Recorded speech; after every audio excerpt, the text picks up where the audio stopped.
গ্রামের মেয়ের কলম পৌঁছে দিল রাষ্ট্রপতির দরজায়। নদিয়ার 18 বছরের সৃজনী মণ্ডলীর এ এক অবিশ্বাস্য সাফল্য। স্বপ্নের শক্তি যদি অটুট থাকে তাহলে বোধহয় অসম্ভবও সম্ভব হয়। গ্রামের সাধারণ এক মেয়ের কলম লিখে দিল সাফল্যের অনন্য গল্প। যারা বিশ্বাস করেনি তাদের চোখের সামনেই ইতিহাস গড়ল সৃজনী। নদিয়ার হরিণঘাটা থানার অন্তর্গত ছোট্ট এক গ্রাম গোয়ালডোভোর বাসিন্দা সৃজনী মণ্ডল। বাবা চাকরি সূত্রে এখন জাগলিতে থাকেন। গোয়ালডোভা থেকেই শুরু হয়েছিল তার যাত্রা, সরাসরি রাষ্ট্রপতির ভবন অবধি। এই পথ চলা শুধু কোনো প্রতিযোগিতা জেতার গল্প নয়, বরং স্বপ্ন, পরিশ্রম আর অবিচল বিশ্বাসের এক অসাধারণ অধ্যায়। 18 বছরের সৃজনী মণ্ডল রাজলক্ষ্মী কন্যা বিদ্যাপীঠের ছাত্রী, আর আজ সারা দেশের অনুপ্রেরণা। 2023 সালে একাদশ শ্রেণীতে পড়াকালীন সৃজনী অংশ নেয় টাটা বিল্ডিং ইন্ডিয়া স্কুল এসে কম্পিটিশনে। প্রতিযোগিতার বিষয় ছিল the role of youth of make a smart India and a clean India. এই প্রতিযোগিতা কোনো সাধারণ প্রতিযোগিতা নয়। কয়েকটা ধাপ পেরিয়ে হাজারো ছাত্রছাত্রীর মধ্যে হাতে গোনা কয়েকজনই জাতীয় স্তরে পৌঁছতে পারে। এই পরীক্ষাটি ভারতবর্ষের 16টি ভাষার উপরে হয় এবং বাংলা ভাষায় সিনিয়র ক্যাটাগরিতে সে একাই উত্তীর্ণ হয়েছে সারা ভারতবর্ষের মধ্যে। শুরুতে কেউ ভাবেনি যে গোয়ালডোভ গ্রামের এই মেয়েটা এতটা দূর যাবে। আত্মীয় স্বজন, এমনকি স্কুলের কিছু শিক্ষকও অবিশ্বাসের চোখেই দেখেছিলেন রাষ্ট্রপতির সঙ্গে দেখা এই মেয়ে অসম্ভব। ঠাট্টা বিদ্রুপও কম জটিনি। কেউ কেউ বলেছিলেন, এমন পরীক্ষা দিয়ে কি হয়, রাষ্ট্রপতি কি আর এদের ডাকবেন? কিন্তু সৃজনীর মনোবল অটুট ছিল। একটার পর একটা ধাপ পেরিয়ে সে পৌঁছে যায় সেই কাঙ্ক্ষিত পর্যায়ে, জাতীয় স্তরের বিজয়ী হিসেবে নির্বাচিত হওয়া। আর তখনই ঘটে স্বপ্নের মুহূর্ত। রাষ্ট্রপতি ভবন থেকে আনুষ্ঠানিক আমন্ত্রণ। টাটা গ্রুপ সম্পূর্ণ খরচ বহন করে দেশের বিভিন্ন প্রান্ত থেকে বিজয়ীদের দিল্লি নিয়ে যায়।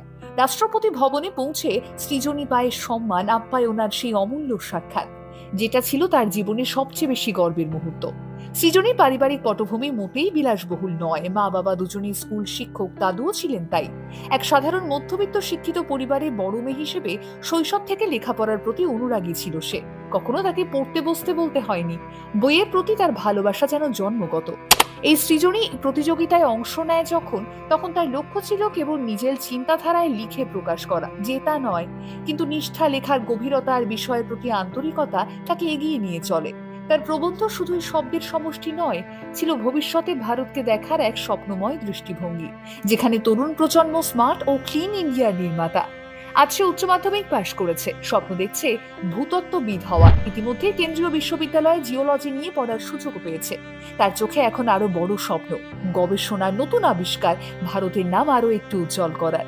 সৃজনীর সাফল্যের সবচেয়ে বড় শিক্ষা, আপনার স্বপ্নে বিশ্বাস রাখুন, মানুষ যতই অবিশ্বাস করুক না কেন। অনেক সময় কাছের মানুষেরাও আপনার সম্ভাবনাময় আস্থা রাখবে না, ঠাট্টা করবে, কিন্তু সেই মুহূর্তগুলোই আসল পরীক্ষা। যদি মনোবল ধরে রাখতে পারেন, তবে একদিন সাফল্য এমনভাবেই ধরা দেবে যে সন্দেহকারীরাই গর্বে মাথা উঁচু করবে। রাষ্ট্রপতির সঙ্গে সাক্ষাৎ করে ফিরে আসার পর যারা একসময় সন্দেহ করেছিলেন, তারাই গর্ব করে বলেন, আমরা সৃজনীকে চিনি। এই পরিবর্তন শুধু একটা মেয়ের জীবনের গল্প নয়, পুরো সমাজে এক বার্তা। প্রচেষ্টা, মেধা আর সাহস থাকলে মেয়েরা দেশকে প্রতিনিধিত্ব করতে পারে। সৃজনী মণ্ডলীর কলম যেমন তাকে রাষ্ট্রপতির সঙ্গে মিলিয়ে দিয়েছে, তেমনি সেই কলমই আজ অগণিত তরুণ তরুণীর মনে নতুন স্বপ্ন যোগাচ্ছে। দ্য কোবান্টলের পক্ষ থেকে সৃজনীকে অনেক শুভেচ্ছা জানাই। দ্য কোবান্টল প্রতিদিন মোটিভেশনাল এবং হিস্টোরিক্যাল বিভিন্ন ভিডিও দেখার জন্য অবশ্যই চোখ রাখুন আমাদের পেজে।